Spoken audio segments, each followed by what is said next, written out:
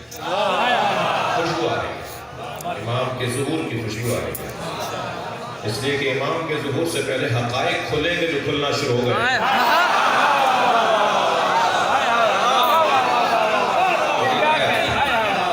میں ایک مدت سے ڈھونڈ رہا تھا کہ پاکستان میں یزید کا چاہنے والا کون ہے.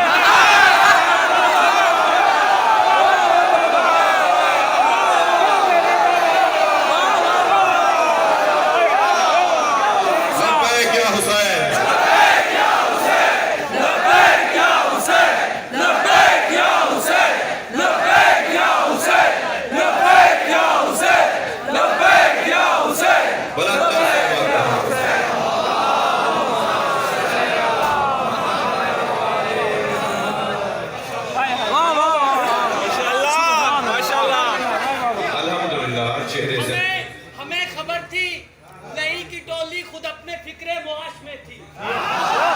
ہمیں خبر تھی لئی کی ٹولی خود اپنے فکر معاش میں تھی. بنو امیہ کی جھیل جو کہ بے سبب ارتعاش میں تھی. چلو یہ اچھا ہوا تمہاری منافقت کھل گئی ہے, ورنہ حسینیت تو بہت دنوں سے یزیدیت کی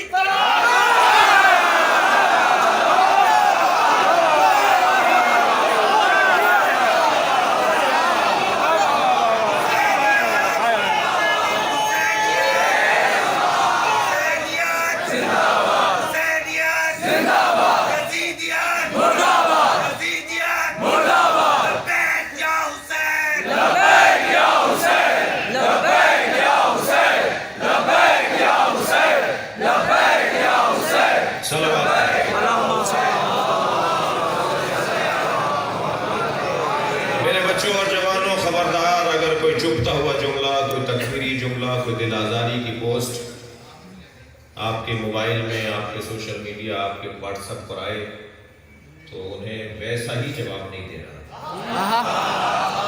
مہذب لوگ گالیاں نہیں دیتے, اس کے بدلے میں ایک جواب 3 جملوں کا لکھنا ہے. پہلا جملہ تو لکھنا ہے حسینیت دوسرا جملہ یزیدیت تیسرا جملہ پاکستان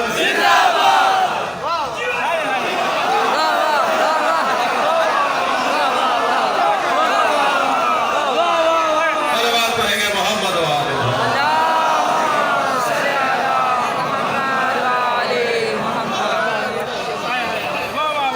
سید واہ کیا علی مولا علی مولا علی مولا علی مولا علی مولا علی مولا علی مولا علی مولا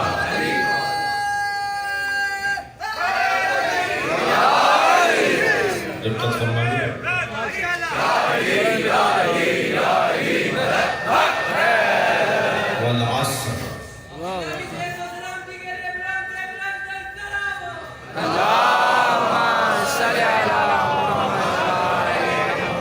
آپ سب کی سلامتی کے لیے بلند کر سکتا اللہم صلی علی محمد علی محمد. توجہ کر رہے ہیں. والعصر اللہ قسم کھا رہا ہے, تو میں تو قسم اس لیے کھاتا ہوں کہ میری بات پر اعتبار ہو جائے. اللہ کو کیا ضرورت ہے, کوئی مانے تب بھی اللہ کی بات حق ہے, کوئی نہ مانے تب بھی بات اللہ کی حق ہے. تو اللہ نے قسم کیوں کھائی ہے؟ اللہ نے قسم اس لیے کھائی ہے کہ جس کی قسم کھا رہا ہے وہ اس قابل ہے کہ اللہ اس کی قسم کھائے. اب اللہ نے قسم قرآن مجید میں 15 سے زیادہ کھائی, 15 سے زیادہ اللہ نے قسم کھائی. واللیل والفجر والصبح والصبح والنہار والعصر. دیکھیں نہ کوئی دن قابل اعتبار ہے, نہ قابل مذمت ہے, نہ کوئی گھڑی, کوئی لمحہ, نہ کوئی گھوڑا, نہ کوئی گدھا, نہ کوئی اونٹ, نہ کوئی اونٹنی, نہ کوئی آدمی. کوئی قابل تعریف اور قابل مذمت نہیں ہے. نسبتیں ہوتی ہیں جو اسے قابل تعریف اور قابل مذمت ہیں.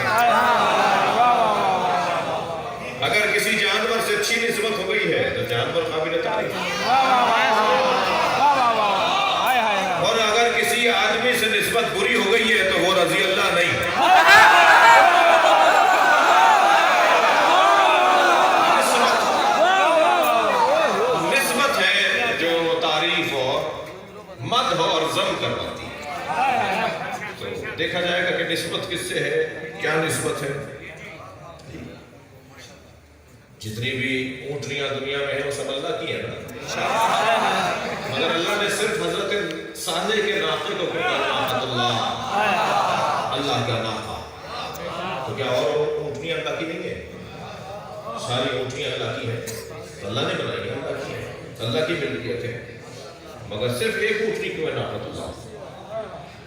کہنے لگے اس پہاڑ سے اونٹنی نکلے, اس کے ساتھ بچہ بھی ہو, اس کا دودھ اتنا ہو کہ پوری امت دودھ پیے. خواہشات دیکھیے, حضرت صالح کی امت ان سے معجزہ مانگ رہی ہے. آپ آمادہ ماشاءاللہ مکمل ہے, مگر آمادہ کر کے ایک جملہ کہہ رہا ہوں, چاہنے والا معجزہ طلب نہیں کرتا.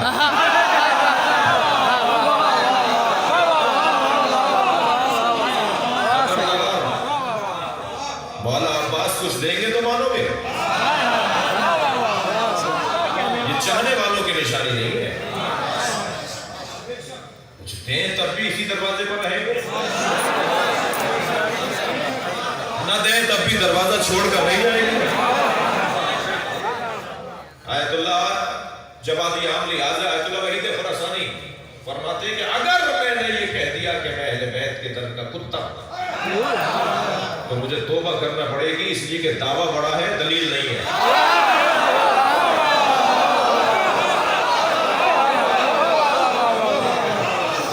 اس لیے کہ کتے کی صفت یہ ہے کہ مالک ٹکڑا ڈالے تب بھی وہی رہتا ہے, اور مالک ٹکڑا نہ ڈالے تب بھی گلی چھوڑ کر نہیں جاتا. ہمیں اہل بیت نے کب نہیں نوازا جو ہم یہ کہیں کہ ہم تو کتے ہیں, کب آزمائے گئے, انہوں نے تو کبھی ہماری بات ٹالی نہیں.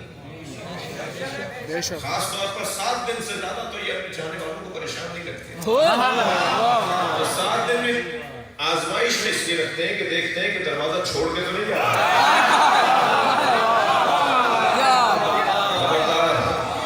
میں اور آپ جس جگہ بیٹھے ہیں اس سے اچھی جگہ نہیں ہے.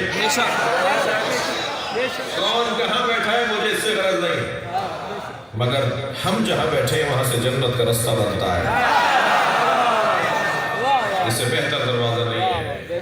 جتنا شکر کریں اللہ کا کم ہے. پروردگار عالم کیوں قسم کھا رہا ہے؟ اس لیے کہ کوئی نسبت ہے, کسی سے تعلق ہے. ہمیں جب صفحات پلٹنا شروع کیے تو ہمیں ایک رات نظر آئی جس میں ایک بھائی دوسرے بھائی کے بستر پہ سویا. اللہ کو رات اتنی اچھی لگی کہ اللہ نے اس رات کی قسم کھا لی. ہم نے تاریخ کا صفحہ پلٹا تو ہمیں ایک دوپہر نظر آئی جب ایک بھائی نے دوسرے بھائی کے ہاتھوں کو اٹھا کے کہا من کن تو مولا. وہ دوپہر اتنی اچھی تھی کہ اللہ نے اس کی قسم کھا لی. عزیزان گرامی, یہ ناقے, یہ گھوڑے, یہ گدھے, یہ سب نسبت کے بعد طے پائیں گے کہ کیا ہے. عجیب بات نہیں ہے کہ اللہ پورا سورہ گھوڑے پر اتار دے اور قسم کھائے گھوڑے کی بھی نہیں, ٹہبوں سے اڑنے والی چنگاریوں. والعادیات, سورہ عادیات, گھوڑے کی پیروں سے اڑنے والی چنگاریوں کی اور ناک سے نتنے سے نکلنے والی سائیں سائیں آواز, سانس کی آوازوں کی. میرا تو سوال یہی ہے نا کہ اللہ اگر گھوڑے کی قسم, گھوڑے کی بھی اداؤں کی قسم کھا رہا ہے, تو گھوڑے کی پشت پر بیٹھے ہوئے مجاہد کا کیا صلوات پڑھیں گے محمد و آل محمد.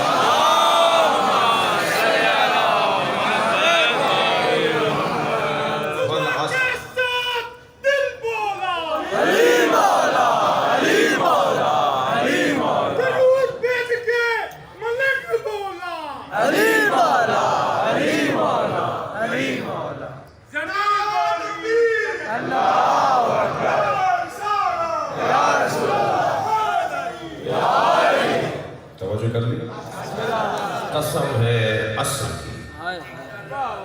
اب یہ عصر سے مراد ظہر کے بعد والا عصر ہے, یا محاورتاً ہم کہتے ہیں فلاں فلاں کا ہم عصر ہے. تو وہ بہت بڑا دورانیہ ہوتا ہے، وہ 40 سال کا بھی ہو سکتا ہے، وہ 20 سال کا بھی ہو سکتا ہے۔ اللہ جب والعصر کہہ کے قسم کھا رہا ہے تو اللہ کسی دورانیے کی، کسی زمانے کی قسم کھا رہا ہے۔ وہ زمانہ کس کا ہے؟ بس اس زمانے کی قسم کھائی ہے اللہ نے جس زمانے میں ہمیں پلٹانا چاہتا ہے۔ بھائی بیٹھو سوامی نگر کے امام بارگاہ میں، مگر چلے جاؤ عصر مصطفیٰ میں،